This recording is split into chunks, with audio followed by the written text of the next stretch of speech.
Hello అండి, welcome to Telugu officers channel. ఇవాళ మనం నవంబర్ 29వ తేదీకి సంబంధించిన కరెంట్ అఫైర్స్ గురించి చూద్దాం. మన ఫస్ట్ ఆర్టికల్ చూడండి. ఉత్తరాఖండ్లోని ఉత్తరకాశీ డిస్ట్రిక్ట్లో సిల్క్ యారా టన్నెల్ ఏదైతే ఉందో చార్ధామ్ రోడ్ ప్రాజెక్ట్లో భాగంగా ఈ సిల్క్ యారా టన్నెల్ని నిర్మిస్తూ ఉన్నారు. అవునా? సో ఈ సిల్క్ యారా టన్నెల్ ప్రమాదంలో 41 మంది చిక్కుకోవటం జరిగింది. దాదాపు 17 రోజుల నుంచి కూడా వాళ్ళని బయటికి తీసుకురావాలనే ప్రయత్నాలు అనేవి జరుగుతున్నాయి.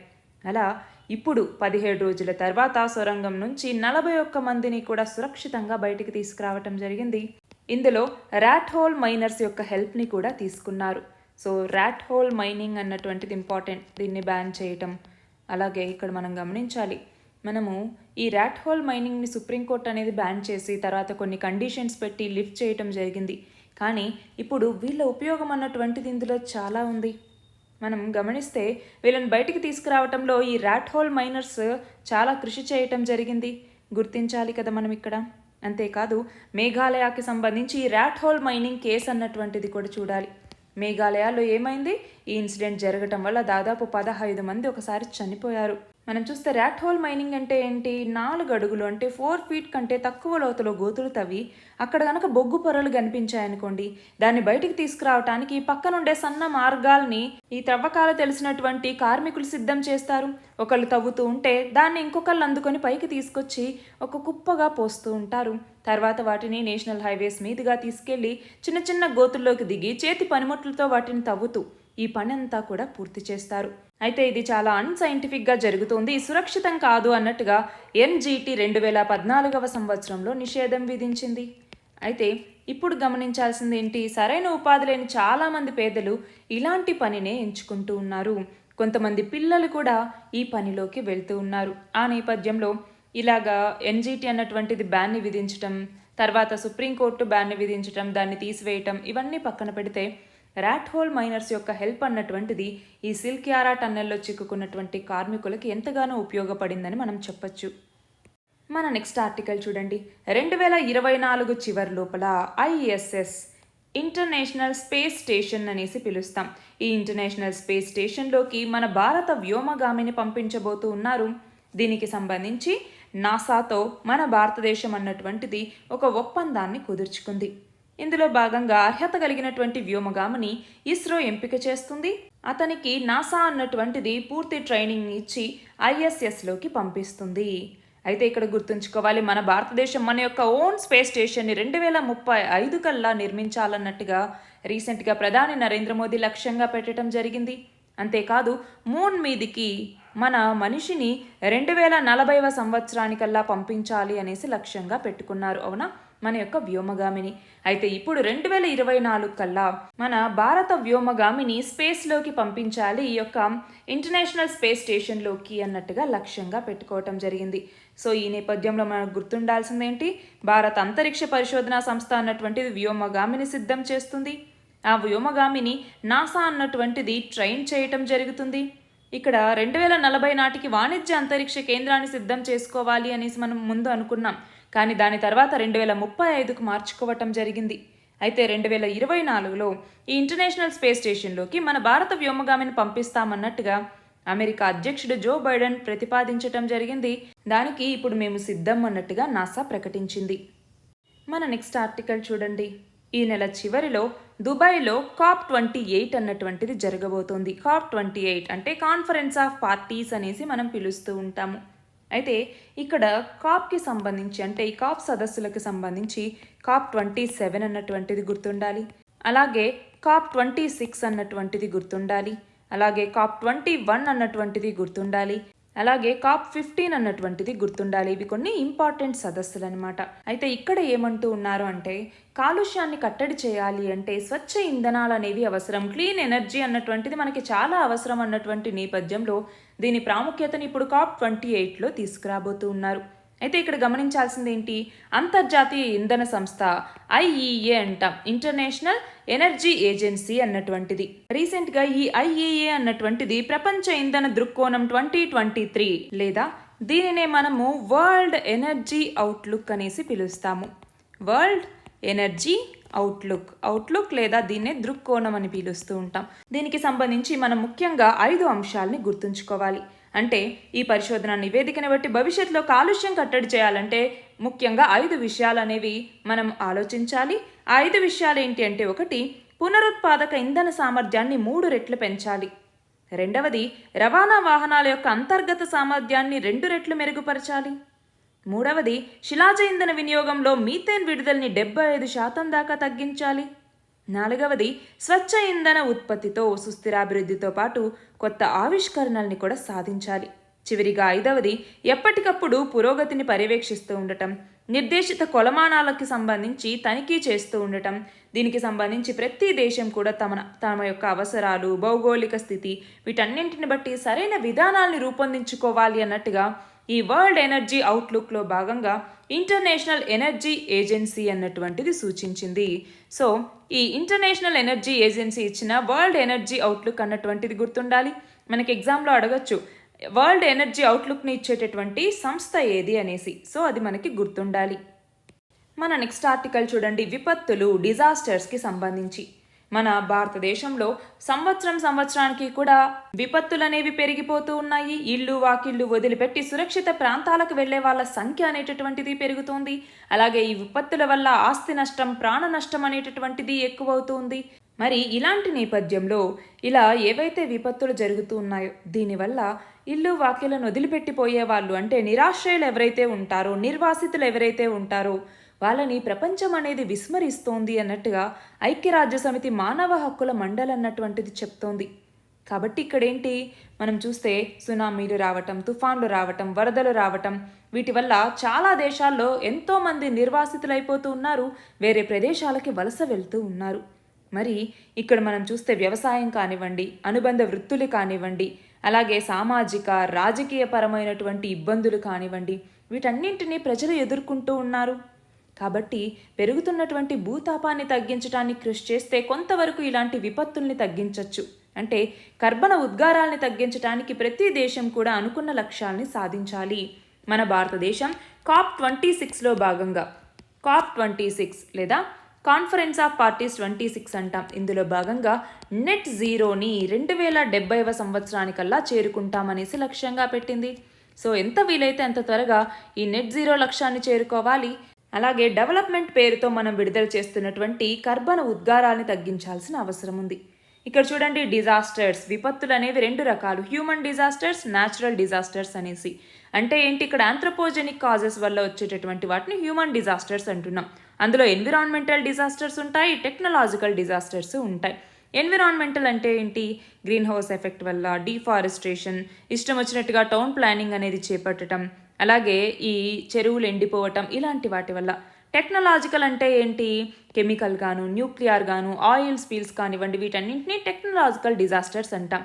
న్యాచురల్ డిజాస్టర్స్ చూడండి, బయాలజికల్ అంటే ఎపిడమిక్స్ కావచ్చు, అలాగే పాండమిక్స్ కావచ్చు, ఇన్సెక్ట్ అంటే పురుగులు అనేవి ఒక చోటు నుంచి ఒకటికి ఎక్కువగా స్ప్రెడ్ అవుతూ పంటల్ని నాశనం చేయటం కావచ్చు. ఫర్ ఎగ్జాంపుల్ లోకస్ట్ స్వామ్స్ కావచ్చు, మిడతల దండులు అనేసి మనము ఇంతకుముందు న్యూస్లో చదువుకున్నాం అవునా, దానివల్ల చాలా పంటలు అనేవి నాశనం అవుతున్నాయి అనేసి.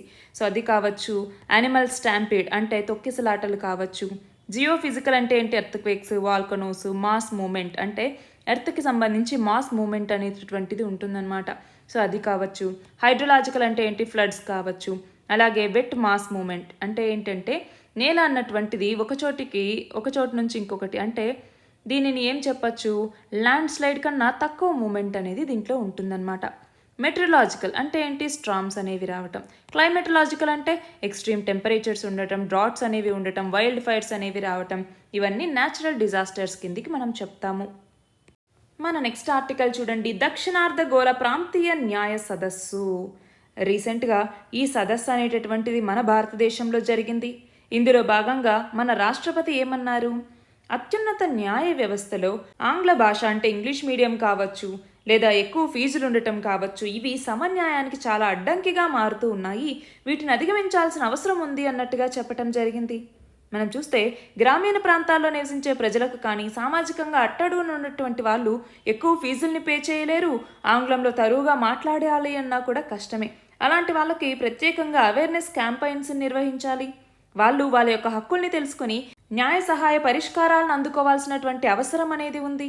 ప్రస్తుతం ఆర్థికంగా అట్టడుగున ఉన్న వాళ్ళ కోసం న్యాయ సంస్థలు చాలా దిద్దుబాటు చర్యలు అనేవి చేపట్టాలి. అలాంటి దాంట్లో జాతీయ న్యాయ సేవల సంస్థ లేదా నల్సా అన్నటువంటిది కీలక పాత్ర పోషిస్తుంది అన్నట్టుగా ఇక్కడ రాష్ట్రపతి చెప్పారు. సో ఈ నేపథ్యంలో దక్షిణార్ధగోళ ప్రాంతీయ న్యాయ సదస్సు అన్నటువంటిది మన భారతదేశంలో జరిగింది. ఈ సదస్సులో మన రాష్ట్రపతి మాట్లాడుతూ ఇదిగో ఈ మాటలను అన్నారు అన్నట్టుగా గుర్తుపెట్టుకోవాలి. నెక్స్ట్ చూడండి, ADR association for democratic reforms అనేసి పిలుస్తూ ఉంటాం. ఈ ఏడీఆర్ నివేదికలో ఏం చెప్పింది, ఇప్పుడు తెలంగాణతో సహా 5 రాష్ట్రాల అసెంబ్లీ ఎన్నికలు అనేవి జరుగుతున్నాయి అవునా. అందులో ఉన్నటువంటి అభ్యర్థుల్లో 18% మంది మీద క్రిమినల్ కేసులు అనేవి ఉన్నాయి. అలాగే మొత్తం అభ్యర్థుల్లో కోటీశ్వర్ల వాటా 29%. తెలంగాణ, మధ్యప్రదేశ్, రాజస్థాన్, ఛత్తీస్గఢ్, మిజోరాం ఈ 5 రాష్ట్రాల్లో ఎన్నికలు అనేవి జరిగాయి. అయితే ఈ నేపథ్యంలో మొత్తంగా 8,054 మంది అభ్యర్థులు ఇప్పుడు పాల్గొంటూ ఉన్నారు. అందులో జాతీయ పార్టీల అభ్యర్థులే 2,117 మంది ఉన్నారు. రాష్ట్ర పార్టీల అభ్యర్థులు 537 మంది, రిజిస్టర్ అయి గుర్తింపు పొందని పార్టీల వాళ్లే 2,051 మంది ఉన్నారు. అలాగే 3,346 మంది స్వతంత్రులుగా బరిలో ఉన్నారు. అవి కాకుండా ఇందులో క్రిమినల్ కేసులున్న అభ్యర్థులు 1,452 మంది, తీవ్ర నేరాల సంబంధిత కేసులున్నటువంటి వాళ్లే 959 మంది పాల్గొంటున్నారు. హత్య కేసులు నమోదైన వాళ్ళు 22 మంది, హత్యాయత్నం కేసులున్న వాళ్ళు 82 మంది, మహిళల మీద నేరాలకు సంబంధించి కేసులు నమోదైన వాళ్ళే 107 మంది. మొత్తం అభ్యర్థుల్లో కోటీశ్వర్లు 2,371 మంది. వాళ్ళ యొక్క సగటు ఆస్తి 3.36 కోట్లు. చూడండి, తీవ్ర నేరాలు, మహిళల మీద నేరాలు చేసినటువంటి వాళ్ళు కూడా ఎన్నికల్లో పాల్గొంటూ ఉన్నారు. అందుకే దీనికి ఒక పేరుని పెట్టారు, ఏమని, క్రిమినలైజేషన్ ఆఫ్ పాలిటిక్స్ అనేసి. అంటే మనీ మరియు మజిల్ పవర్తో చాలామంది పాలిటిక్స్లోకి వస్తూ ఉన్నారు అన్నట్టుగా ఈ పేరుని పెట్టడం జరిగింది. నెక్స్ట్ చూడండి, మన భారతదేశం ప్రయోగించినటువంటి అంతరిక్ష టెలిస్కోప్ అయిన ఆస్ట్రోసాట్ అన్నటువంటిది విశ్వంలో 600 ఏళ్లకు పైగా గామా కిరణ విస్ఫోటాలని గుర్తించడం జరిగింది. అయితే ఈ ఆస్ట్రోసాట్ని ప్రయోగించి 8 ఏళ్ళు అయిపోయినా కూడా అందులో ఉన్నటువంటి క్యాడ్మియం జింక్ టైల్యూరైడ్ ఇమేజర్ లేదా CZTI అనేసి పిలుస్తాం. ఇది ఇప్పటికీ బాగా పనిచేస్తుంది. నార్మల్గా ఒక భారీ నక్షత్రం అనేది కనుక పేలిపోయినప్పుడు లేదా న్యూట్రాన్ తారలు అనేవి పరస్పరం విలీనమైతే అలాంటి సందర్భాల్లో మనకి GRB అంటే ఏంటి, గామా కిరణ విస్ఫోటాలు అనేవి వెలువడుతూ ఉంటాయి. అవి విశ్వంలో చాలా శక్తివంతమైనటువంటివి. సూర్యుడు తన జీవితకాలంలో వెలువరించే శక్తిని అవి కేవలం కొన్ని సెకండ్ల వ్యవధిలోనే విడుదల చేస్తూ ఉంటాయి. ఈ యొక్క గామా కిరణ విస్ఫోటాలు సెకండ్ కన్నా తక్కువ సమయం లేదా కొన్ని నిమిషాల పాటు మనుగడలో ఉంటాయి. అయితే ఈ విస్ఫోటం తర్వాత ఆ ప్రాంతంలో ఒక కృష్ణ బిలం బ్లాక్ హోల్ అన్నటువంటిది ఏర్పడుతుంది. అయితే ఇప్పుడు ఇస్రో ఆస్ట్రోసాట్ని 2015లో ప్రయోగించినప్పటి నుంచి కూడా కేవలం 5 ఏళ్లే ఇది పనిచేస్తుందని అంచనా వేసినా కూడా ఇప్పటికి 8 ఏళ్ళైనా కూడా అందులో ఉన్నటువంటి క్యాడ్మియం జింక్ టైల్యూరైడ్ ఇమేజర్ అన్నటువంటిది పనిచేస్తుంది. ఇది ఖగోళ శాస్త్రానికి సంబంధించి కీలక పరిశోధనలు అనేవి చేస్తూ వస్తుంది. నెక్స్ట్ ఆర్టికల్ చూడండి, ఇక్కడ వికసిత్ భారత్ సంకల్ప యాత్ర. కేంద్ర ప్రభుత్వం ఈ వికసిత్ భారత్ సంకల్ప యాత్రని దేనికోసం తీసుకొచ్చింది అంటే, ఇప్పుడు కేంద్ర ప్రభుత్వం అమలు చేస్తున్నటువంటి వివిధ రకాల పథకాలు ఏవైతే ఉంటాయో వాటి మీద ప్రజల్లో అవేర్నెస్ కల్పించాలి అన్నట్టుగా ఈ వికసిత్ భారత్ సంకల్ప యాత్ర అన్నటువంటి దాన్ని చేపట్టడం జరిగింది. అయితే దీన్ని పట్టణాలు, నగరాలతో పాటు గ్రామ పంచాయతీల్లో కూడా ఈ ప్రచారాన్ని నిర్వహించబోతూ ఉన్నారు. ఈ నెల 15వ తేదీన జనజాతీయ గౌరవ దివస్ ఎవరి జ్ఞాపకార్థం దీన్ని మనం జరుపుకుంటాము, బిర్సా ముండా. అవునా, జనజాతీయ గౌరవ దివస్ అన్నటువంటిది బిర్సా ముండా జ్ఞాపకార్థం చదువుకుంటాము.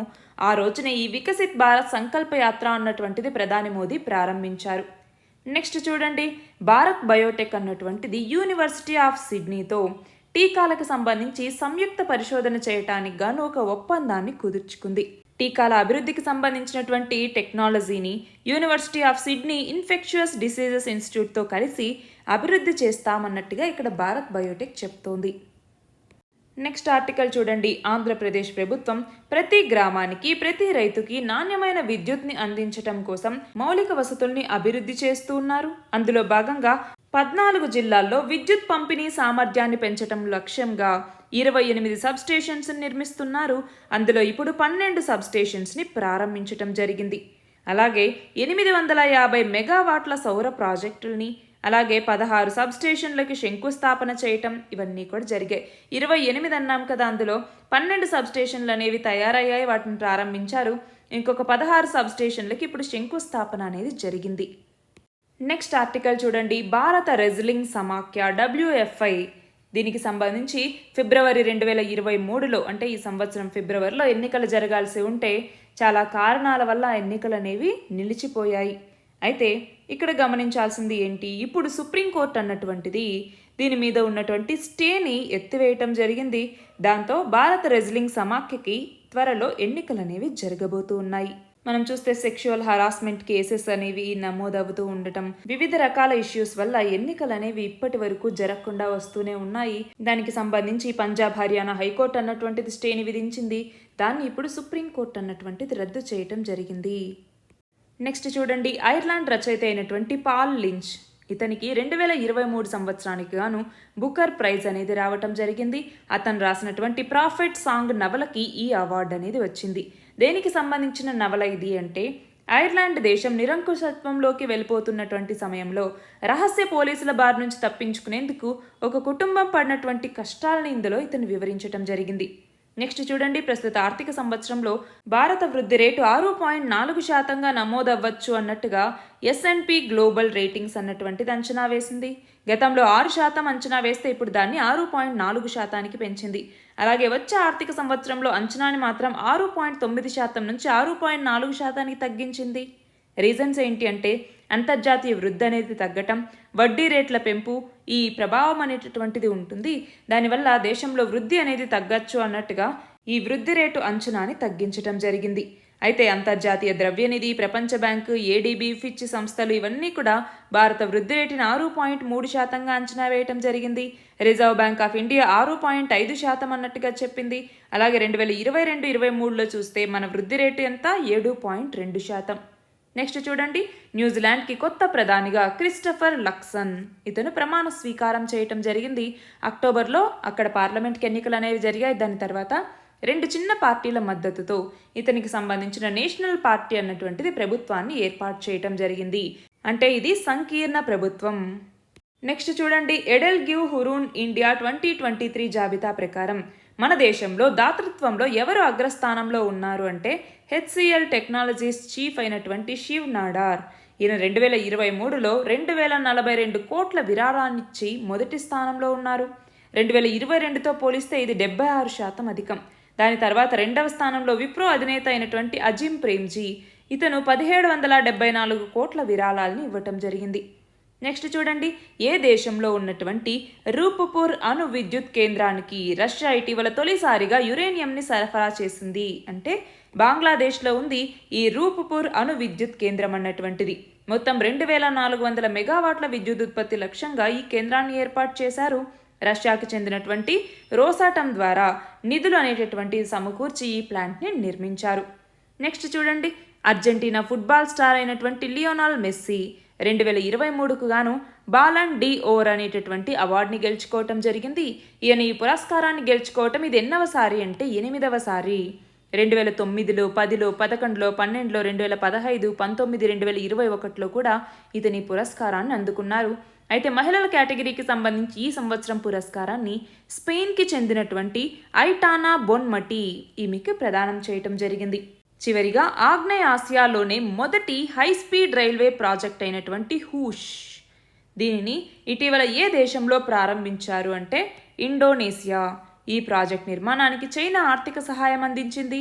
చైనాకి సంబంధించిన బెల్ట్ అండ్ రోడ్ ఇనిషియేటివ్ ఏ సంవత్సరంలో ఈ బెల్ట్ అండ్ రోడ్ ఇనిషియేటివ్ని చైనా ప్రారంభించింది? 2013వ సంవత్సరంలో. ఈ బెల్ట్ అండ్ రోడ్ ఇనిషియేటివ్లో భాగంగా ఈ ప్రాజెక్ట్ అన్నటువంటిది చాలా కీలకం.